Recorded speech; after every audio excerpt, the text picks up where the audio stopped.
ഇന്ന് ഞാൻ ഫുള്ള് മഞ്ഞ കളർ ഫുഡ് മാത്രം തിന്നാൻ പോവുകയാണ് കേട്ടോ. അതെ, ഇന്ന് ഞാൻ യെല്ലോ കളർ ഫുഡ് ചലഞ്ച് ചെയ്യാൻ പോവുകയാണ്. അപ്പോൾ ഞാൻ രാവിലെ തന്നെ എന്താ തിന്നണ്ടേന്ന് നോക്കിയപ്പോൾ യെല്ലോ കളറായിട്ട് ഈ ഒരു പഴം മാത്രമേ ഉള്ളൂ കേട്ടോ കണ്ടത്. രണ്ടെണ്ണം തിന്നിട്ടില്ല, ഒന്നാട്ടോ ഞാൻ തിന്നു. പിന്നെ കുറച്ച് കഴിഞ്ഞപ്പോൾ ഞാനൊരു മഞ്ഞ കളർ ലേസ് ആട്ടോ എടുത്ത് തിന്നേ. ഈ ലേസ് ഞാൻ ഇത്ര വലുപ്പമായിട്ട് ആദ്യമായിട്ട് കാണാം കേട്ടോ. നമ്മൾ സാധാരണ ഒരു നോർമൽ കവർ പാക്കില്ല, അതിൻ്റെ പകുതി വലുപ്പം ഇതിനുള്ളൂ. അത്ര പോകുന്ന ലേസിന് ഇപ്പോൾ 10 റുപ്യാണ്, അതിൻ്റെ പകുതി വലുപ്പത്തിനുള്ളത്. ഇതിങ്ങനെ ആയത് ഞാൻ ഇപ്പോൾ കാണുകയാണ്. അല്ലെങ്കിൽ ഇപ്പോൾ കുറേ കവർ വലുപ്പം ഉണ്ടായിട്ട് വലിയ കാര്യമൊന്നുമില്ല, ഏതായാലും 5-6 ഉണ്ടാവുള്ളൂ. പണ്ട് മുതലേ ഞാൻ ലേസോ അങ്ങനെ എന്തെങ്കിലുമൊക്കെ വാങ്ങുമ്പോൾ ഈ ഒരു മഞ്ഞ കളറോ അല്ലെങ്കിൽ ഒരു പച്ച കളറുണ്ട്, അത് രണ്ടേ ഞാൻ വാങ്ങലുള്ളൂ.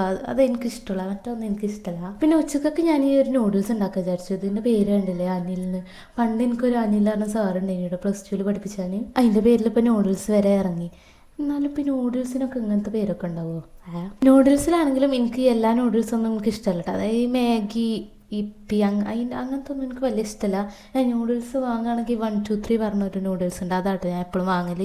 അതില്ലെങ്കിൽ ഞാൻ വേറെ എന്തെങ്കിലും വാങ്ങലുള്ളൂ. പിന്നെ ഈ അനിൽ ഞാൻ വിചാരിച്ച പോലെയല്ല, കൊള്ളാം. പിന്നെ കുറച്ച് കഴിഞ്ഞപ്പോൾ കുട്ടിക്ക് വാങ്ങി വെച്ചൊരു മിൽക്കി ബാർ ഉണ്ടായിന്, അത് ഞാൻ എടുത്ത് തിന്നു.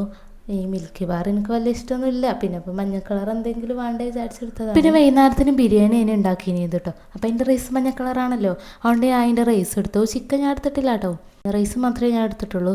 പിന്നെ വീഡിയോ ഓഫ് ആക്കി കഴിഞ്ഞപ്പോൾ ഒരു ചെറിയ കഷ്ണം മാത്രമേ എടുത്തിട്ടുള്ളൂ. അപ്പോൾ ഇന്നത്തെ എങ്ങനെയൊക്കെയാണ്. ഇനി വേറെ ഏതെങ്കിലും കളർ വേണമെന്നുണ്ടെങ്കിൽ നിങ്ങൾ സബ്സ്ക്രൈബ് ചെയ്ത് കമൻറ്റ് ചെയ്യണേ.